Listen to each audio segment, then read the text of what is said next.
From scrap to savage. I'm forging a Rambo machete out of a car's leaf spring. Let's begin. First, I separated the leaf spring from the stack and cut it right from the middle to get the perfect size for the machete. Next, I grabbed the grinder and gave that thing a proper spa day. Then I heated the spring in my propane forge and hammered it straight, like giving it a metal massage with attitude. Then I made a machete outline on the spring piece, marking it carefully like I actually knew what I was doing, and used the grinder to slice off the chunky sides. Next, I sanded the frame sides on the belt grinder, smoothing out the rough edges, evening the curves, and basically giving it a full makeover. Sparks were flying everywhere like it was the 4th of July.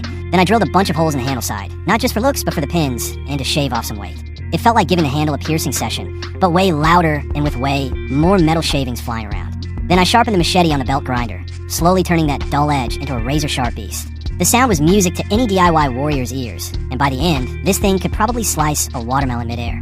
Now it's time to fit the brass bolster on the handle, basically the machete's bling, giving it that classy, golden touch that says, I may be savage, but I've got style.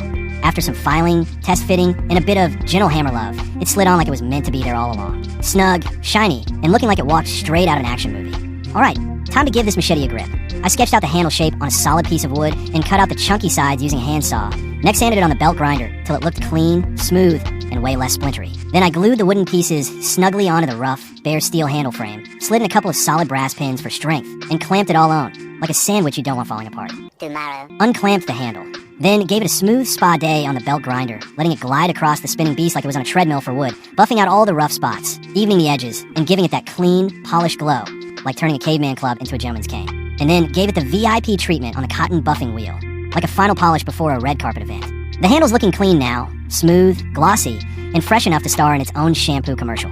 Finally, the last step, sharpen the machete on the belt grinder. Now the machete's ready, sharp as a comeback, polished like a trophy, and mean enough to scare a jungle into behaving. From old leaf spring to full-on jungle slayer.